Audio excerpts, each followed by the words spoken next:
Welcome back to Sports Talk ATL. I am Chase Earl, joined by Jake Gordon and Alex Lord. The Falcons have their second preseason game. Arthur Smith says the starters are going to play. We've got some injuries. We're going to dive into all that. Alex, as our resident Falcons reporter here at Sports Talk ATL, what are you most looking forward to in this second preseason game?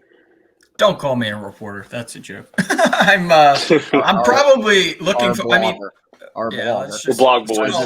The blog boys. Just a sports fan. Who knows more than you?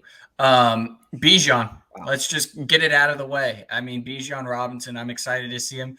I don't expect the starters to stay in long. I know it's a snap count thing. It's definitely not going to be a success thing. So if the offense, spins its tires and doesn't do anything, don't expect them, to come out to be successful. They're just trying to get snaps and execute, get the logistics down, calling in plays, getting to the line of scrimmage, reading the defense, potentially making an adjustment at the line of scrimmage, those types of things.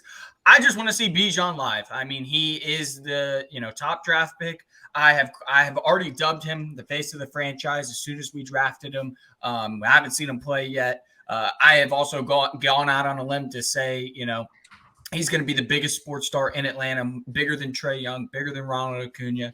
I think he's got that kind of star power, not just because what he brings on the field, but off the field. He's a real, magnetic type of personality. People just gravitate towards him. When he speaks, he just kind of has that aura around him.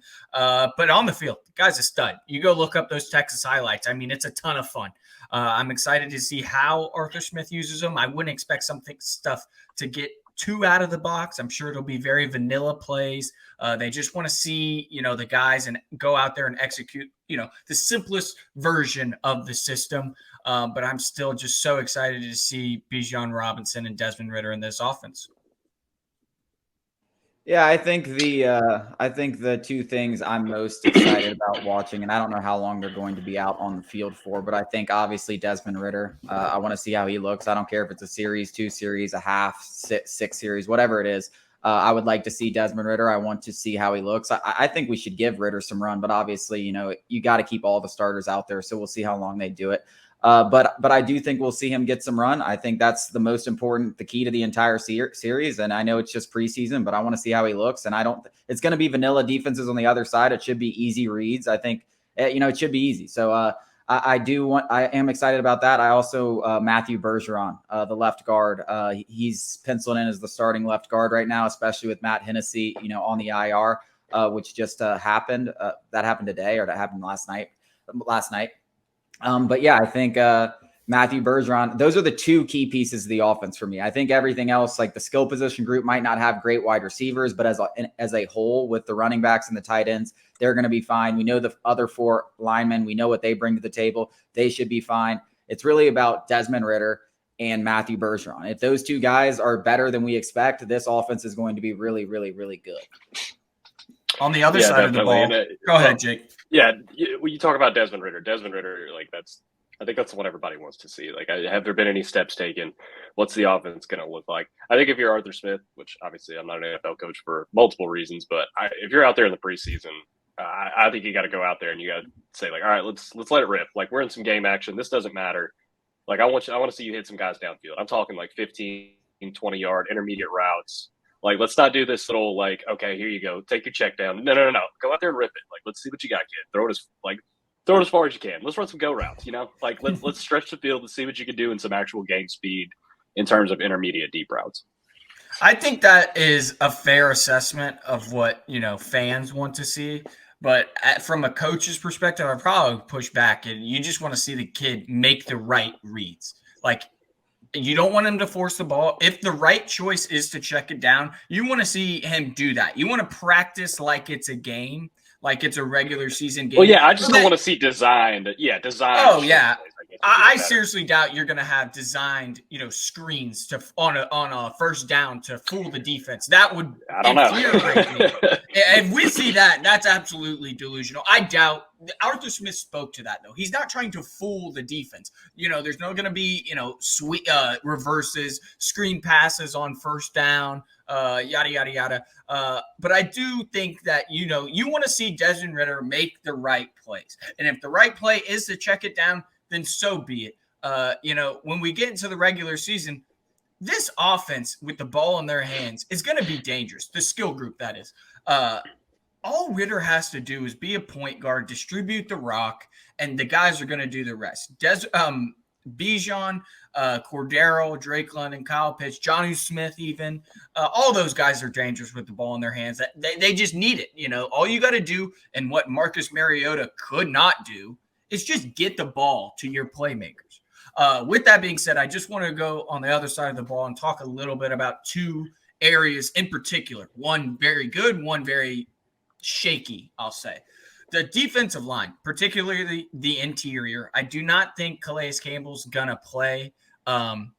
He had a back issue yesterday. It didn't seem serious whatsoever, but I doubt you're going to send a 36-year-old out there that's been nicked up, hasn't really gotten into the ebbs and flows of the offseason, just really returned to practice last week before the first preseason contest against the Dolphins. But still, Grady Jarrett, David Onyemata, Taquan Graham, Timmy Horn. I want to see what those guys look like against, starting offensive linemen. Now, the Bengals offensive line isn't, the best in the league by any means, but they're still starters. They're NFL players. And it'll be interesting to see. With that being said, the cornerback room is the complete opposite.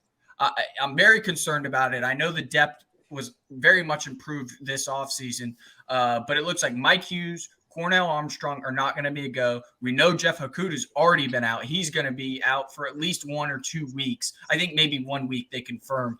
So that leaves, D. Alford, Clark Phillips. Clark Phillips just returned to practice. He had a lower body injury. It's getting rather thin in the cornerback room, so I'm excited to see. I don't know how many of the starting, like Jamar Chase, T. Higgins, Tyler Boyd, I don't know if all of them are going to play. Trevor Siemian is playing, not Joe Burrow. He's still hurt. I imagine, Zach Taylor and Arthur Smith have talked, don't put your starters out there unless you guarantee my starters are going to be out there, that sort of thing, handshake agreement. That's going to be interesting. We saw last year Cornell Armstrong go up against Jamar Chase, and it was just candy and baby. So that's one area that Falcons fans should look at, because this could be a real problem going into the season if injuries continue. Yeah, I think, with the injury thing and Michael Walker getting cut and, wide receivers still being thin, I still think the Falcons have a couple moves up their sleeves. I think once these rosters start to trim down, or once they get trimmed down, because there's only one cut now, once they get trimmed down, because, the swing tackle thing's obviously an issue with Hennessy out. Now you don't really have a good or, just competent backup interior offensive lineman. The cornerback room, you mentioned Mike Hughes, Jeff Okudah is already out. That definitely concerns me. I agree with that. I think there's going to be some moves up the sleeves, but I'm excited to see the starters get out there and get some run. I think it's going to be fun. Hopefully we just keep the momentum going. Hopefully we just see some positives. I'm really excited to see D. Alford. I know that the cornerback room is thin, but with those guys out, he should get a lot of run. He got some run in the first preseason game. I think he's going to get a lot of run. I think that's a guy who could be a genuine critical piece to this secondary. So I'm excited to see him, I think, on the defensive side of the ball. And I'm excited to see this kind of revamped defensive line, even if it's just for a little bit. So I agree. And Nate Landman, your boy. I'm excited to see him too. Yeah. By the time this airs, my second roster projection will be out, and I didn't have Nate Landman in the first one just because I feel like everybody thought, I deserve that. I think everybody thought Michael Walker was going to make it, and I thought Tay Davis. They signed him for one specific reason, special teams, and that's who I had over him. And it seems like Nate Landman is linebacker 3. From the reports, that's what it suggests. I also look out for Arnold Ebiketie. He looked really good in the first preseason game, but that was in like the fourth quarter against like backups. And he did look good. All you can do is beat the guy in front of you. But I'd love to see, I'm sure Bud Dupree's going to get the start along with Lorenzo Carter.